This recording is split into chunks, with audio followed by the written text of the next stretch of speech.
Unknown Realm with your hosts, Steve and Naomi from STURS Paranormal. Take a journey with us into a world that few understand and even fewer dare to go. On your home for everything wicked. DTMWickedRadio.com.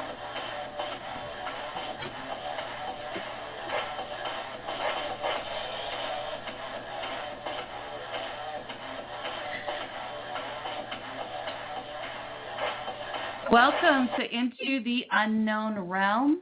I'm Naomi. I'm Steve.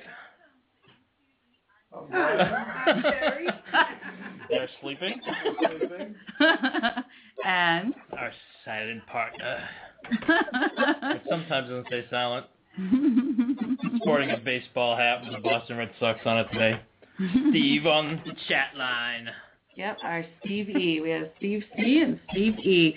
First of all, I think we want to say Happy Veterans Day and a huge thank you to all of our veterans.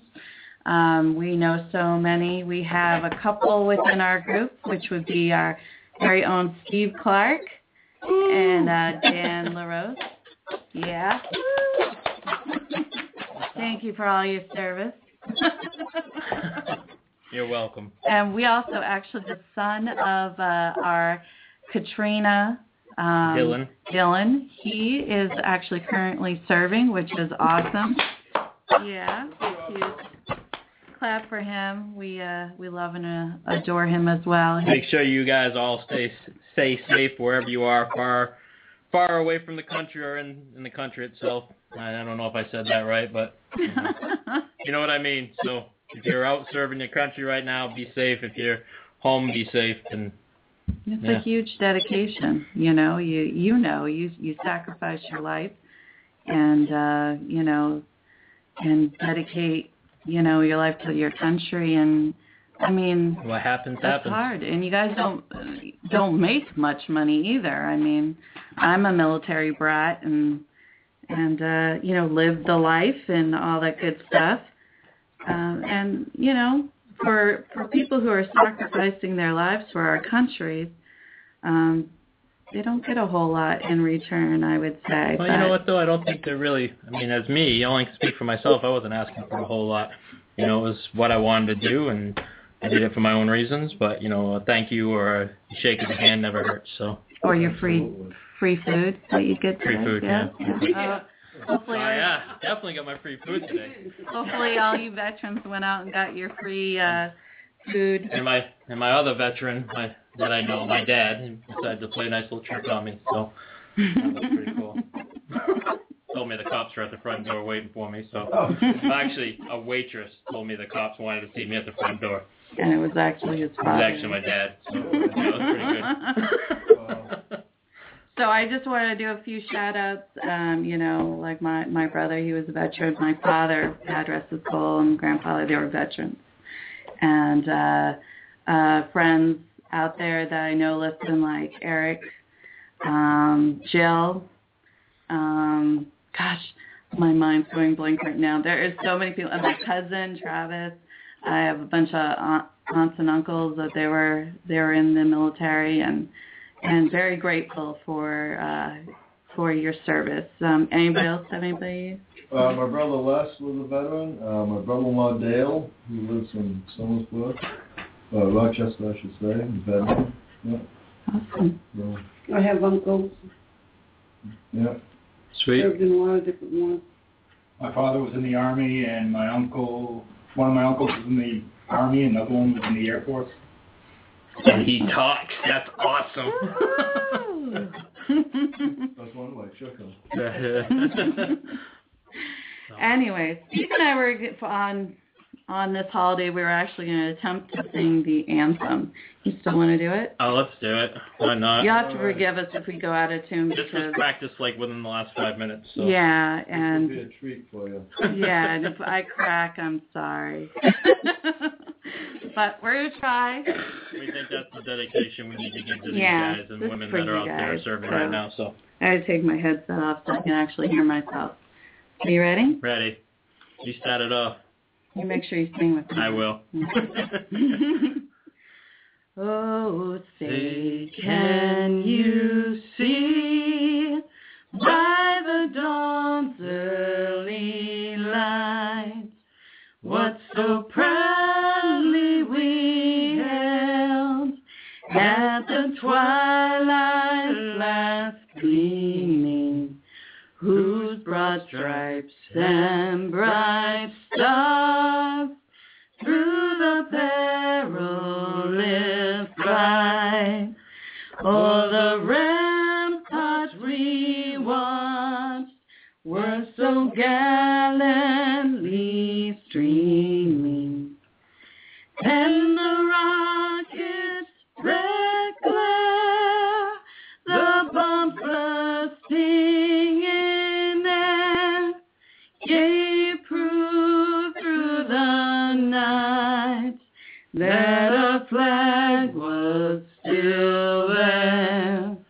Oh, say does that star-spangled banner yet wave o'er the land of the free and the home of the brave.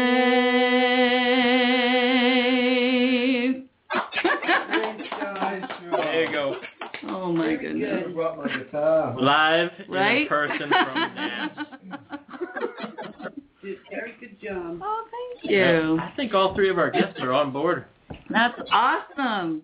So tonight we have NEPA investigations, I believe. Paranormal. NEPA paranormal. I'm sorry, guys. Better known as the Yes, Ghost the Detective. Ghost Detectives. These folks kind of do it all. They have their own paranormal group, and then they also have a TV show called Ghost Detectives, and then also on our very own family. PTM family. Tuesday nights at 7. Yep. Check them out. Ghost Detectives online, so you have to listen to them as well. So we would like to welcome Bob Christopher, Katie Christopher, and Kelly Hughes to our show. So welcome, guys. Hello. Hey. Hello. What's going on, guys? Sorry to keep you on hold there for a little bit. We figured we had to give a little shout out to the troops. You were enjoying it? Yeah, you did a good job. Oh, Yeah, thank they did a you. She was worried about that 5 minutes before. So. Yeah. We should have had you guys singing at the World Series. Maybe next year. Yeah. Can you make that happen for us, Bob? Yeah, Bob, you got connections? Not with Boston. I'm not a big Boston fan. What? Sorry. We gotta go, Bob. Sorry. No. This will make you feel better. I'm a Mets fan. Well, at least it's not the Yankees. Yeah. Right. I don't readily admit I'm a Mets fan, but I am. It's so funny because, like, not to change the sport, but it's so fun because my brother, he's a Raiders fan, and it's so good to torture him because he's so competitive. And I think for a very long time, the Patriots have well outdone the Raiders for so long. And it's sad. And then, of course, my sister, she's a Giants fan. And, you know, I don't know what's going on with that team this year. But we torture each other, our siblings-wise. It's awesome. Anyways, so how are you guys doing? Doing good. Now, who was that? Well, I know Bob's voice, obviously, but... That was Katie. Hi, Katie. Hi. Hi, Kelly. Hello, how are you? Good. So, are any of you veterans? No. No, I'm not. No, unfortunately, we're not. Ah, okay. No free meals today for them. Yeah, no free meals for you guys today. No free meals. It's actually the first time I've ever taken part in the free meals on Veterans Day, but I have to say it was yummy. So, Kelly, can you tell me what is, for our audience, what's the difference between MEPA and Ghost Detectives? Because you guys are affiliated together, but just to let people know the difference between the two. MEPA Paranormal is our residential team. That is actually what we started out as, 8 years ago, Bob? Around there. And Ghost Detectives is our TV show. We still have the MEPA Paranormal, which we do home cases, and we never, ever mix the two together. Because obviously most people don't want their private matters on TV. Right, yeah. So on the Ghost Detectives, you guys do on TV, and if I remember correctly, Bob, you were saying that you're mostly through Pennsylvania and maybe a little bit on the outskirts being shown on TV? Yeah, it's mostly up in the northeast corner right now. A little bit of upstate New York we hit, but we're trying to work our way west. Obviously, we're on the net, on GTN and, YouTube, but for the most part, I mean, if you really want to watch any of our episodes, usually we have an entire season up that we're working on our website as we're going along.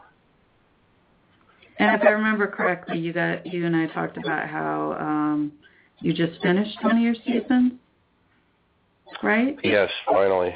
Yeah. Finally. Yeah, it's grueling. That's all I can tell you. It's not a lot of fun. It really isn't. There's a lot of work to it. I mean, everybody puts their heart and soul into it. It's just a lot of traveling. A lot of lining up vacations and hotels, and that's why we have Katie. Katie's our case manager. She usually does all that. She does a great job. Katie's the girl. Making sure we have some place to go, and she does a real good job on that. But I mean, it gets actually this couple of months off that we got. We really enjoy our downtime now. We start filming again. When did we start again, Kate? In March? Somewhere around in there? February. Yeah, sorry. Okay. Yeah. Like, oh. Now, Katie, do you actually get... No, I mean, after the Halloween thing, I kind of enjoy the downtime. You know what I mean? I mean, I've already got yelled at last week because it was actually one of our first weekends off, and I can't tell you how long, and Katie booked an emergency case, to help some people out. So we went out and helped some people out this weekend. But that's all about it, right, Bob? Other than that, that's what it's all about. You can never ever forget where you came from. You know what I mean? I'm so happy. We're blessed, by getting a TV show like we got. And but I mean, the real work and meat and potatoes of everything is obviously doing a residential caseload and, helping people out. That's what we're all about. Absolutely. So, Katie, you're one of the co-founders, which is, I believe it's you, your father, and Mike? Is it Mike? Yes. Yes, that's correct. So what brought you to start doing the paranormal? Well, me personally, I never had any kind of experience or anything like that until we actually started doing this. But my father, Bob, grew up in a very, very active home, so I grew up hearing all the stories about it. My grandmother still lived in the home, so I used to sleep over when she babysat me, and it was just something that I grew up with. It was part of life from day one, and eventually it just got really interesting, and me and my father got together, and we're like, we should really do this. And his friend Mike was right away on board, yeah, I want in, and it all just kind of fell together, and it's been a ride ever since. So when you would stay at your grandmother's house, were you ever scared? As a kid, absolutely. I mean, I never had anything happen to me there, but I knew everything that went on from hearing my father talk about it. So, yeah, I was terrified when I was younger. Right. Well, I know, like, some kids of people, you know, friends that I know, it's almost become a way of their life, you know, going to spend time at relatives' houses that have paranormal things going on. And it does surprise me when they say, no, I'm not scared.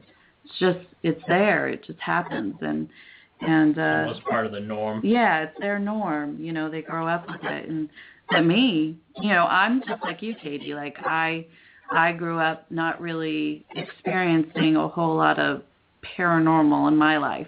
I mean, I always had the feelings of, like, okay, something's going on in this environment, or seeing little shadow things, or, you know, more feeling things for me. But it always intrigued me. Definitely intrigued me. So, like, when Steve started his paranormal group, I begged him to let me be in this group. And right. And I'm sure you guys get the same thing where people are constantly... Sure you want to join. Yeah. Yep. People are constantly asking, oh, can I be in your group? I want to do this. And their story changes really quick. Right. When you start telling them, this is what we do. You know, we have to review the evidence from our DVRs and from our handheld cameras and our regular, you know, taking pictures cameras, our recorders.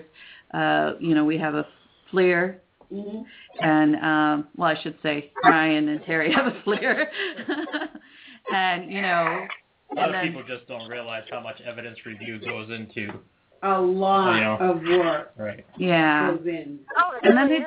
And people don't understand that. They really don't. You know, it's a lot of people, especially with all the shows on TV right now, like, that's something you really don't see as a part of it. So it looks like something thrilling. It's an adrenaline rush, and that's what a lot of people are after. But, I mean, it's a full-time job in itself. It really is.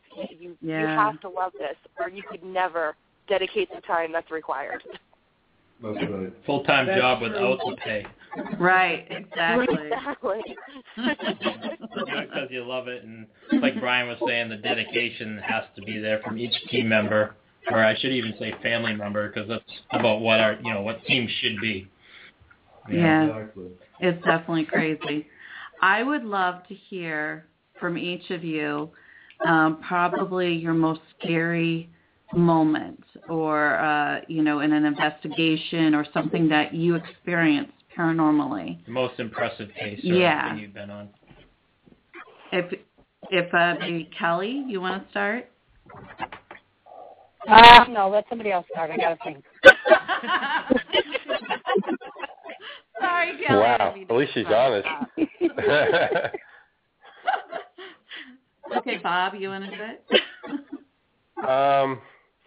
You steal mine. I got to be honest. I'm not going to steal you. I mean, I don't even know what it is. I know what it is. Okay. You know mine. I always have to revert back to what actually got me into this. I mean, I told you guys before the story, about growing up. I don't know if you guys want to hear that again, but that's I love it. pretty much my scariest. Story. It's definitely my scariest story, to date. I mean, I've been on so many cases, probably about 300 cases, and they're all unique. Yeah, I can't remember all of them offhand, but if somebody gives me an address, I could say, okay, I know what happened in that house, or I know what happened on this trip. Once somebody reminds me of it, I can't remember everything. But as far as growing up as a kid, we lived in a house I would definitely deem, a paranormal haunted house, without a doubt. Back then, there was actually nobody that you could call. There wasn't a lot of groups out there like there is today. I mean, today it's like absolutely crazy how many groups are out there. But, even you couldn't even go to your neighbor and say, okay, I got this guy walking through my walls. You know what I mean? They look at you like you're half nuts. But it was definitely taboo, when I was growing up. And even the priest, it's the devil. You know, you don't want to talk about that in front of the priest or anything. So it was tough, you know, dealing with everything because we knew it was happening. You know, it was definitely a classic haunting. It was a murder-suicide in the house. Chains rattling, doors slamming, objects moving, disappearing. Actually, the one night, and I'll tell you the whole story. One night, my bed actually levitated, and it felt as though I was tied down to the bed. You know, I couldn't talk, I couldn't move, I couldn't do anything. I knew it was happening. I could feel it rising, and you know, like the legs kind of going back and forth, hitting the ground, and I couldn't yell for help. My mother, I was probably about 9 years old, 10 years old. And I mean, it was terrifying. Yeah, I mean, very terrifying. And finally, after, you know, what felt like an eternity, you know, I spit out my mother's name, and she came running in. She said, of course, she said I was as white as ghost, you know.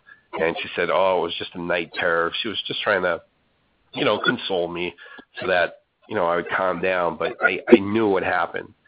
And I had a hard time dealing with it.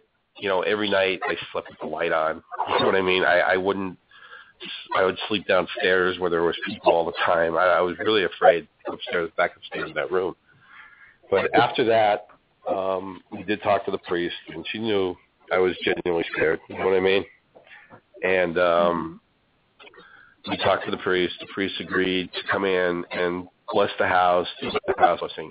And actually, he went one step further, and he blessed some crosses that he brought over. I think there was 7, if I'm not mistaken. There were 7 doorways. So he said put a cross over every doorway, and we did. And things seemed to settle down for a couple of days. And after I'd say about 4 or 5 days, I noticed that the crucifixes were gone. And I said to my mom, I said, why did you take the crucifixes down, you know? And she said, I don't know what you're talking about. So I asked my dad, of course, and he has no idea. So we just kind of looked at each other and let it go. You know what I mean? We really didn't want to discuss it, you know, if it actually happened or not. But it did. I know it did because they were gone, obviously, all 7 of them. But about 5 years later, I remember this day. It's so vivid in my mind. We were walking in with an order, and, you know, she had a big house. It was, you know, like the living room, the dining room, and then you go into the kitchen, and we're carrying, you know, the paper bags in, and I look on the big living room table that we had there, and there are all 7 crucifixes lined up.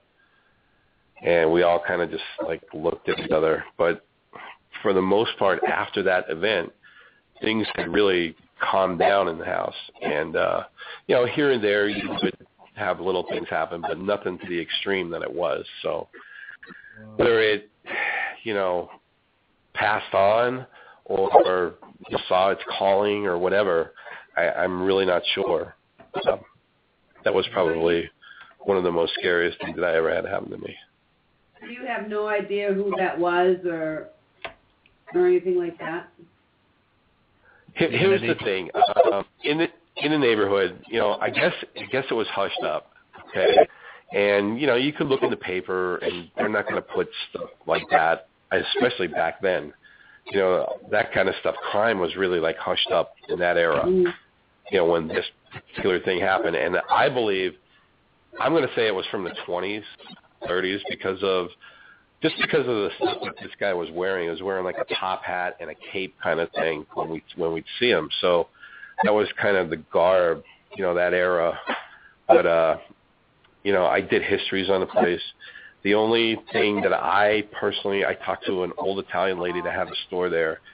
And, you know, of course, the gossip in the neighborhood, she told me a lot of stuff that happened in that house where somebody was abused and, you know, there was just a lot of stuff going on. And, you know, the woman supposedly killed the husband and then she hung herself. So. Wow. That's crazy. Yeah. Wow. Yeah. So, did you guys ever, like, go back there and, like, investigate it? Oh, yeah. Oh, yeah. Actually, after our group had formed, you know, I begged my mother. I said, you got to let us in here. You know, and everybody heard the story. You got to get in there and investigate it. And she said, absolutely, no way are you coming in here and stirring anything up on me. You know what I mean? And then leaving because I was already out of the house. I said, I promise we won't stir anything up. She just would not let us do it. And my dad passed, and a few years after that, she couldn't keep up with the house. It was just too big. So she decided to move into a high-rise. You know, we got her all moved in. And she called me up, and she said, you have 12 hours to sell the house. Oh, that's and right. I said, oh, great. So, you know, we went in and took the NEPA paranormal team in, and we probably did a 10-hour investigation, and absolutely nothing happened. Nothing. I mean, no activity, no nothing. We got one EVP. Our audio guy, Mark, called me and said, I got one EVP. I said, oh, great. What is it? He said, it's directed to you. And I said, what do you mean? He said, it says you lived here. And I was kind of freaked out by that. Yeah. That's right. I remember I must have asked you the same question. Halloween. Yeah. I remember you saying that. That's right. Wow. I love that story. That's an awesome story. Yeah, I live in the same type of setup where I think there's two spirits live in my house, and I'm just playing with the idea if I should investigate it or not, because, you know, multiple people say never investigate the place you live. So I don't know. I might just wait till I decide to move out. Maybe, yeah. I've seen everything from chairs slide across the floor, doors opening, voices being called, to a doorbell with creepy kids' laughter on it and dogs barking, to shadow play, to a full-body apparition in my kitchen. Craziness. Just 100%. And I'm dying to ask the questions, you know? What's up? I said he has the whole gauntlet there. He has the whole gauntlet there. It's been actually pretty relaxed, but yeah, every now and then I hear like these voices that just, I'm like, okay, I can't really make out what you're saying, but nice to know you're still here. So Katie, what's your story? Mine actually was at a bed and breakfast in Gettysburg called the Tilly Pierce House. And we took the team out there for the weekend. We rented the place out, and we had a decent amount of activity the first night. And you know, we were all so this was the first trip we'd taken as a team to Gettysburg, so everybody was so wired. So I think we slept maybe 45 minutes the first night. And then the second night, you know, I'm going to say around 1, 2 in the morning, everybody kind of started knocking off and going to bed. And me and one other investigator, we were still just so wired, we didn't want to stop. So we were doing some work on the second floor in a little library that they have. And there's no actual door. There's just an archway that's there. So I was sitting in one of the chairs. He was sitting in the other chair. And I was doing some work with the dowsing rod. And out of nowhere, we hear this voice screaming at us. I mean, screaming at the top of his lungs. And it was speaking a different language. And it was a scream and then about 4 sentences. I mean, it was the clearest, loudest, longest piece of audio I've ever heard in my life. And I was stunned. I mean, the first thing out of my mouth was, Mark, I'm scared. And I don't get scared on investigations. I really don't. And that's something I pride myself in. But, I mean, this really, really shook me up, and I was frozen. I didn't know what to do. Wow. Now, did you ever find out what the language was, or did you catch it on audio recording? Oh, yeah, definitely. It was a 3-floor bed and breakfast. It had, like, you know, the kitchen and the dining room and the main floor, you know, on the first floor. All the rooms were on the second floor, and they had an attic. And we had 2 recorders on the floor, the second floor of the room, one on the first floor and one in the attic. And every single recorder picked it up at different volumes based on where it was in location to the sound. Wow. So we definitely caught it. And, I mean, I had the same reaction. And, you know, after I had kind of gotten over the initial shock of it all, the first thing I did was go and wake Bob up, which was a project in itself, but I won't get into that. But the first thing I said to him was, you have to get up. You need to hear what just happened. I think something was screaming at me in German. So, after we got back, we started sending this out to, any kind of audio specialists we knew in the field. We were sending it to colleges that had language departments, just trying to get a hit on it. Yeah. And finally, we did get a hit from Kutztown University. They have a department that specializes in Pennsylvania Dutch, and they said that's what it was. Really? Wow. Pennsylvania Dutch. Wow. I thought that was really cool because Pennsylvania Dutch is a variation of German, and I don't speak any other languages except English. So I thought it was kind of cool that I thought it was German because I was pretty close. But they did take a really good listen to it, and they said it was very slurred. It was very garbled. It either sounded like someone was screaming in anger or screaming in pain, and my guess is in anger, but they were able to pull the words no, house, and goodbye out of it. No, house, and goodbye. Wow. Yeah. That's pretty cool. I kind of feel like somebody caught me, in their personal space and was more or less like, what are you doing here? This is my house. You need to go. Right. Right. Now, did you have, any other evidence that you guys pulled up from that? From that We night. didn't. Yeah, And, from that night. it's funny. It's funny because we heard it from the hallway, and one of my initial reactions was, whatever this is going to turn and walk in this doorway any second. And after I woke Bob up and we listened to it, he said, "We have a DVR camera pointing clear down the hallway. We have the entire hallway in frame. We got this thing." And, we drove home the next day, and, we didn't sleep anymore that night. So you're talking maybe an hour of sleep for the entire weekend. Bob actually had to pull over on the highway and take a 15-minute cat nap to make it home. He was so tired. And even getting home, we unload the luggage. We unload all the cases and cases of equipment, and everybody's so tired. And there he is hooking up the DVR. I got to find this thing. And we never got it. We got nothing. Wow. That was a bummer because I really, really thought we had it. Wow, that's creepy. I love those bed and breakfasts. Yeah. We actually just went to one. So, I just went to one of my other investigators. We were coming home from that residential case Bob was just talking about, and we were talking about our favorite locations to investigate. And I said, there's something about bed and breakfast that I love, and I don't know why. They're not it's not an asylum or a prison, but there's just something about them that I really, really love. I like the breakfast. Me too, but good sleeping and breakfast. I almost wonder if it's somebody's house or resident at one time, and with all the different people that walk in, it's almost like, what are you doing in my house? And they try to, make sure that the house is being taken care of, so it has a lot of activity. Yeah. But, right.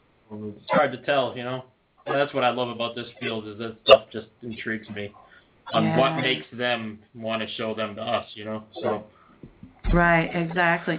It amazes me that, places that are known to be so haunted that, some teams go in there and you get all this activity, and then another night another team can go in there and it's quiet.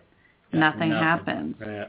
And the spirits just choose who they want to talk to, I guess, huh? We've gone into residences before, and even the client will say, "So what do you think? Do you think this place will be haunted?" And we just did the walkthrough. But it's hard to tell because we could set up all our gear, we could ask all the questions, and be in the most active places that they're telling us, and nothing happens because, as you guys know, it's not on cue. So. Right. Exactly. Unless the director says action. No. So, Kelly, are you ready? I am. Okay. Mine is actually Hillview Manor. We've been there twice, and both times I've actually had things happen to me. The first time we were there was about 4 years ago, and we were in the hallway, which they call 1 North. I was with 2 other investigators, and we were just asking questions, asking who was here, if they can give us a sign. Well, as we were sitting there, one of the other investigators said, "Come on, you got to do something for us." And it sounded like an old-fashioned plate that they used to put the medication on went flying up against the wall, and the door slammed right behind it. And it scared the daylights out of me, and I ran, and I never went back into that hallway. Even the second time we were there, I never went back in that hallway. There's just something about that hallway that just creeps me out. Like, everybody else can go, I'll stay out here. Yeah. And then we were just there. We just filmed our episode for the 4th season, and we were actually in the basement. It was myself, Bob, and another investigator, and our cameras don't pick up any orbs or dust or anything like that. And Bob, actually, I can hear Bob say, "Andrew, our cameras don't pick up any dust or orbs, right?" And that was the last thing I remember. Bob actually watched an orb go into my head. Oh, my God. And it kind of took over my body. I dropped all the equipment in my hand. Wow. They actually said I looked like I was drunk. I don't remember any of it. They got me out of the basement. They got me to the steps. I was actually somewhat coherent in talking to them, but you can hear my speech was slurred. And I still didn't know anything until I was actually physically out of the building. Wow. So I don't know if I'll ever go back to the basement if we go there again. They're going to, keep you out of all the rooms by the time you're done with the paranormal. Like, okay, let's get her in the living room. Yeah. And I think the reason why that happened to me the second time we were there is another girl and I usually bless ourselves with holy water every time we go out. Like, every round we go, we bless ourselves. And it was probably 3 o'clock in the morning, and the boys are like, "Come on, let's just go one more time." And everybody else was like, no. I'm like, "All right, let's go." And I just went. So I think because I left myself vulnerable is why it happened. I mean, it didn't hurt me in any way. It just drained my energy, and I don't remember anything that happened. So I think they were the 2 most that ever happened to me. So did they catch any of this, on video cameras or pictures or DVDs or recorders? They did catch half of it on the videotapes, which did air in our episode. Wow. Really? Yeah, I got to be honest with you. I went back and looked at the film because I was kind of really disappointed in myself because I didn't catch it at the time. You know what I mean? Normally, I'm very alert on what's going on around me, but, I almost got nonchalant. You know what I mean? It was the end of the night, and I really wasn't paying attention much. And for her to get possessed like that or whatever it was, whatever took over her, I was really disappointed in myself that I didn't see it. You know what I mean? Beforehand. But I did go back and look at the footage from the beginning, because we were down there about 20 minutes before this happened, and I think it happened before that in this boiler room, because you could see her eyes were just like there was something going on. You know what I mean? It was almost she had a blank stare when she was doing the EVP session. You know what I mean? She really wasn't participating as much. You know what I mean? Asking the questions like she normally was, and I think it was just kind of Right. And I was very disappointed in myself. I really was. I'm real hard on myself when it comes to stuff like that because I don't want to put any of our team members in danger or anything like that. Right. It's just I've never actually, in all the stuff that I've done, you see it on TV, and you think to yourself, this ain't real. You know what I mean? It's not real. It can't happen because you do so many of these cases and nothing happens like that. But now that I've seen it, there's not a doubt in my mind. I mean, they can definitely take over. And I was glad that we did pick up on it because God knows what would have happened 10 more minutes from now. You know what I mean? After that. Because, it might have had a full hold on her by then. Right, yeah. So let me ask you a question to stem off of that, Bob.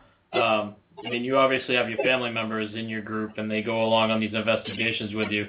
How is it that you you prepare yourself for those happenings with your family members? I mean, like me personally, my daughter comes along with us every now and then, and it's almost like the whole I'm protective, but you're protecting against the unseen. So, how do you go through that process? Well, I mean, we do the protective prayer thing. I'm very confident in every one of my team members. I don't have to look after anybody, I especially my family members. I'm very confident in Katie. I'm very confident in my wife. They can handle pretty much any situation you put them in. That I'm never really concerned about that. I mean, I'm concerned, but I'm not concerned. I know that they can handle themselves, each and every one of the team members. I think it's kind of like, like a nurse. They're great at taking care of all their patients, but once you put your family member in the bed to take care of, they automatically are a little overprotective and almost don't have the same mind frame as when they're just taking care of other people. You know what I mean? I think I know what Steve means. Like if my daughter was in there with me, I would be like, "You okay? Anything wrong?" You know what I mean? But of course, she's not experienced in doing the paranormal or whatever. But I mean, it sounds like you and Katie and I'm not sure about Kathy, but that you guys have been doing this all along together for quite a while.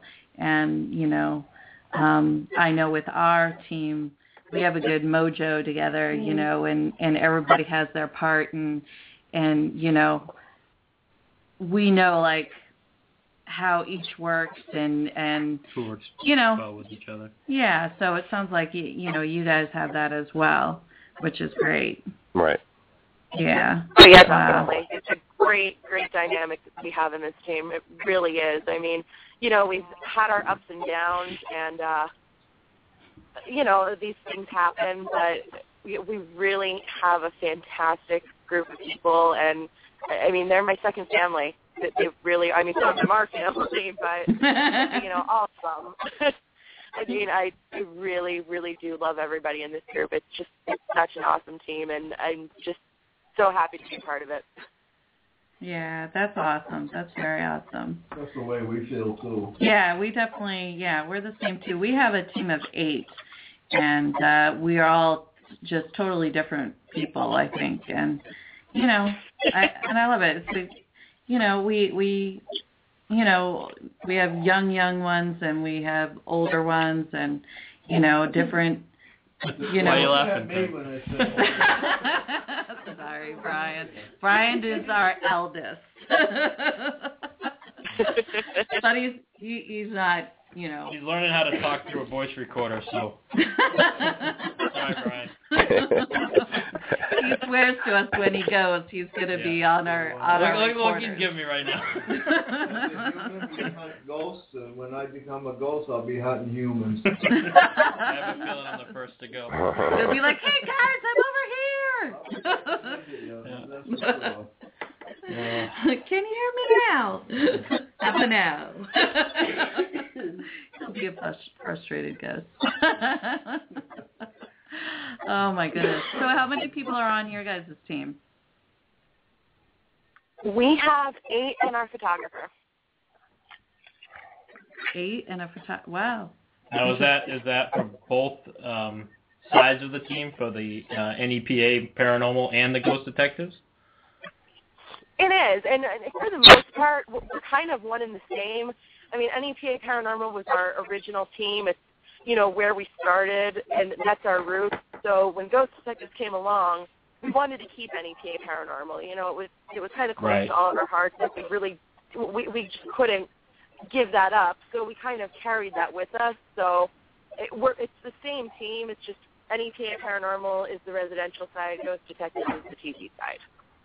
Right. Gotcha. Now on the TV side, is it do you guys do your own filming, or do you actually have a film crew that comes in on location with you guys? Oh no, it's not. No, actually, we do everything ourselves. Nice. Yeah, Why are you looking at me like that, Terry? Self-editing. I mean, you guys were talking about doing an investigation before, about afterwards, all the stuff going over, all the evidence and all whatever. Picture that, okay, doing that, but add about 100 gig of video to it, and then try to shrink it down into 23 minutes and make it entertaining. That's what we do. We could do that. It's not easy, believe me. You think it's easy, it's not easy. I can tell you that. You try to tell a story, you know what I mean? It's not, our shows aren't just, it's not all investigating, it's not all history, it's not all fun and games, it's a mix of everything. We try to get our personalities in there. It's just, we definitely have fun in it, I can tell you that. I mean, the first couple episodes we did, we were kind of robotic, and the way we were doing things, we said, hey, we just got to start being ourselves. And now it's just like, hey, whatever, we just go out and investigate. I know personally, I don't even pay attention to where the cameras are. If they're in my way, I say, get out of my way. I got things to do. Move. So, Bob, how many investigations would be considered a season? How many episodes per season? Personally, we try to keep it around 12 to 15. Yeah. I know Ghost Hunters does like 22, 23. For us, 15 is a lot because that's 15 weekends that we have to go out. And I mean, we don't just do it in one night. It usually takes 2 or 3 nights. Plus, a day of B-roll and interviews and all the history and all that stuff. So, plus we all work. I mean, we all have 40-hour-a-week jobs. Actually, I'm talking to you while I'm working on a bus right now. So. That's what we're hearing. That's what's going on. I almost asked you to repeat that a few times. Yeah, so if you hear a racket going on, I'm actually being nice to you. I'm doing it manual. Usually I just use the air gun, So. You got the Bluetooth headset on then, huh? Yeah. Yeah, that's cool. Now that's multitasking. That's awesome.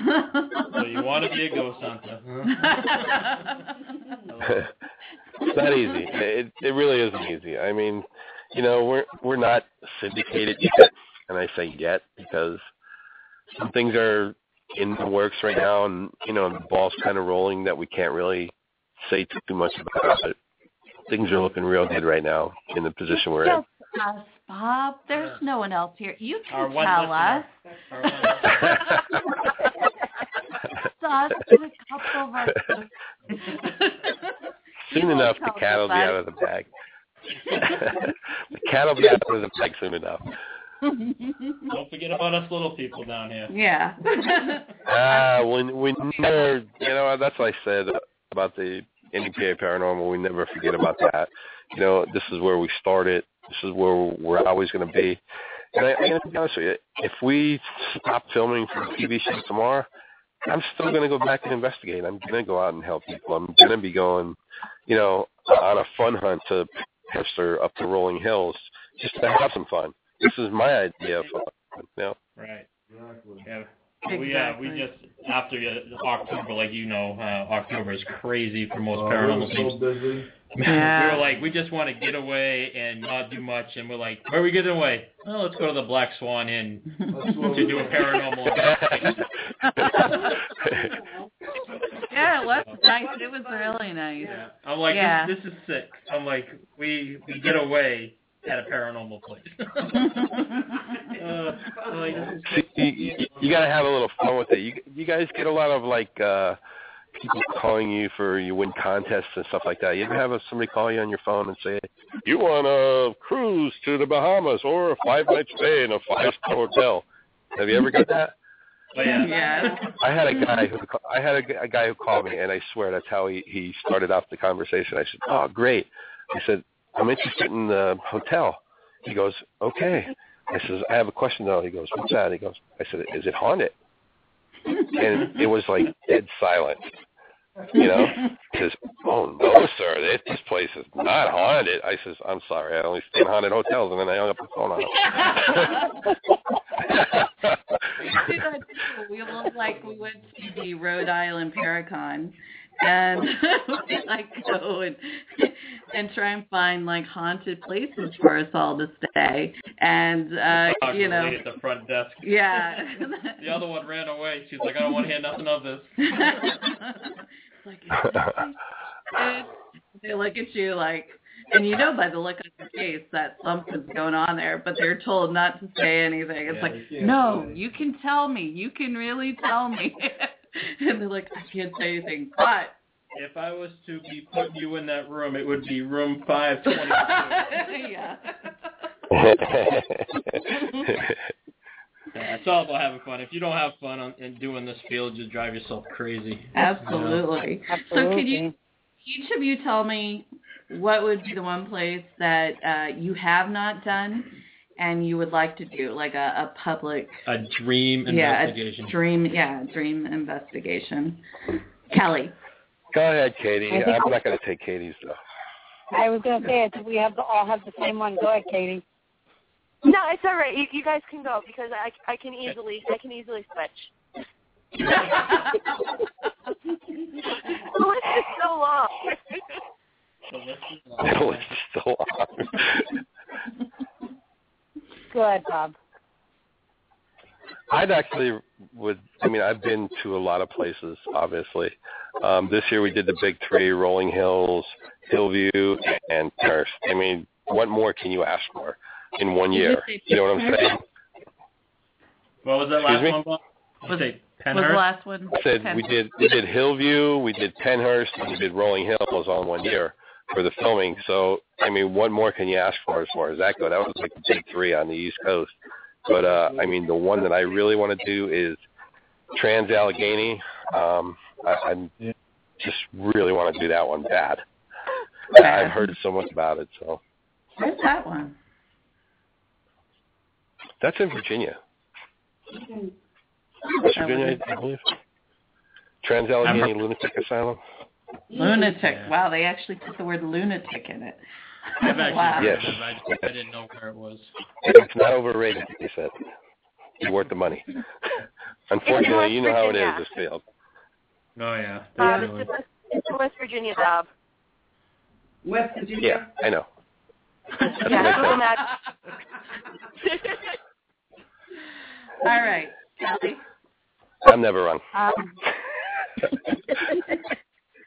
We'll leave that one alone. Actually, I would like to go to the Shanley. Yeah. Stanley. No, Shanley. Shanley. That's in New York, right? Yeah. Like, what is it? Para something? Oh, wait, no. Sorry. Not the Shanley. The Stanley Hotel. Is that what it is, Katie? Where the sign Oh, my is on? God, Kelly. What's the matter with you? Stanley's out We've west. lost control, huh? It's all good. So, Kelly, it's the Stanley Hotel? That's it. Gotcha. It's the one where they based The Shining off of? That's right. Correct. Yeah. My God, that was so cool. Here's Johnny. Sorry. Impressions. All right, Katie.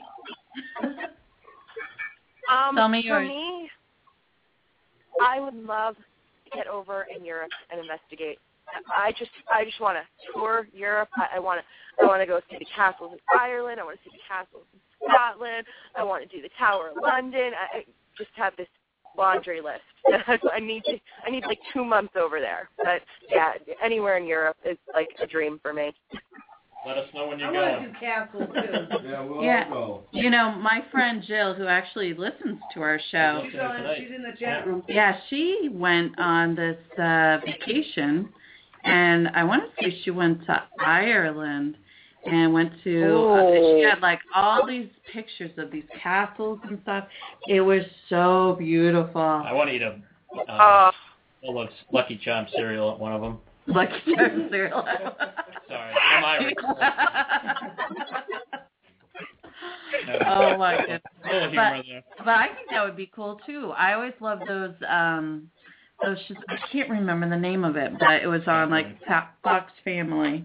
Scotland. She went to Scotland. Sorry. Sorry, Joe. She just chimed in on the chat. But anyways, it was like the 13 days of Halloween or something, and there was the shows where they take the families into like these castles and stuff, and they put them in different parts of the castles, and they have a video headset on them, and they basically do what we do, except for they pull them apart into different rooms. And they did a lot of castles. And this was the public doing a ghost hunt? Well, yeah, it's like shows that they usually showed on Fox Family through Halloween. I don't know if they had them this year, but because I didn't watch a whole lot of TV because we were pretty busy. Yeah. But doing our own ghost hunt. I've seen them before. They're like challenges and stuff. Like if you could stay in this room in the dark in the corner for 15 minutes, you pass the challenge. Right. I'm like, how do I get on this show? Like, I want to do this. And the look on their face, they're like, ah! Wouldn't be scared. It would be funny if all us, like, paranormal people got together and didn't tell them that we were part of paranormal groups, and we're all in there and like, I do have... Great. Yeah, we stopped breaking the equipment out of our overcoat pockets. I do have to say, though, when we went to Rolling Hills and met you, Bob, I was like, there is no way if one of us leaves a piece of equipment up in this hallway, shadow hallway, I'm coming up here by myself to get it.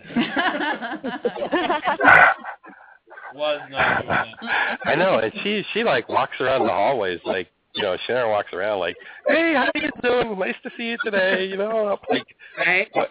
Is she all there? Like, I can't believe she does this. Like, I'd be scared shitless walking around like that. Brave soul. She loves her place. That's for sure. That's her family. I mean, she loves that place so much. I mean, she puts her heart and soul into that. Absolutely. And I can see how she's definitely attached to everything. And that when we filmed up there, that actually, that sent a cue to me. When I saw that, I said, okay, she's staying with me all night, and we're going to have all the activity. The rest of the people go elsewhere. So that's what we did. And we had a lot of activity during the filming. They had actually it was like 6:30 in the morning, and I had no idea what time it was. I really didn't. And we're doing an EVP session on Shadow Hallway with Sharon, and our editor, Dave Conklin, says, I'm going to go start cleaning up. And I said, what are you, nuts? I said, there's shit going on. What are you, crazy? He goes, come here. He grabs me by the arm, and he takes me over to the window. And he goes, do you know what that is? I go, yeah, it's the sun. Yeah, the sun's coming up, you idiot.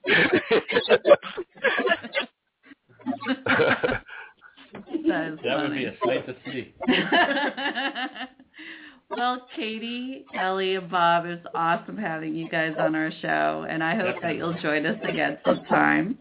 But we're running out of time.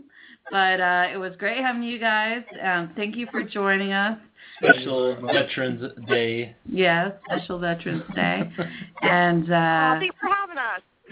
Oh, you're welcome. That was a pleasure. Enjoyed having you. Amazing how quick an hour goes when you get amazing people to talk to. So. Yeah.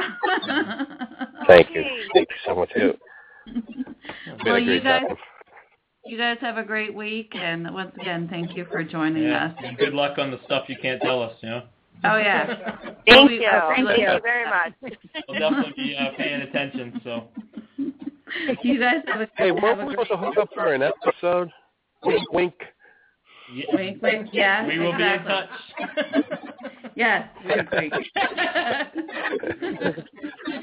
Awesome. We would love to do that. We're all for it. Wink, wink. Well, on behalf of Into the Unknown Realm with Steve and Naomi, we'd like to thank all of our listeners tonight, and also thank you for joining us in the chat room as well. And a huge thank you to our guests. Yep, our guests, Katie, Bob, and Kelly. And be safe, guys. Yeah, be safe and happy Veterans Day to everyone. Good night. Good night. Thanks, guys. You're welcome. Thank you. The historical Fort William Henry Conference Center and Resort is a proud sponsor of GTM Wicked Radio. If you're looking for a relaxing getaway, the historical Fort William Henry Resort and Conference Center is your destination. Come enjoy the beautiful mountains, the gorgeous lake, and everything Lake George has to offer in upstate New York, right off the Adirondack Mountains. For reservations, you can go to www.fortwilliamhenry.com or call 1-800-234-0267. The Fort William Henry Resort and Conference Center is your destination for the perfect getaway.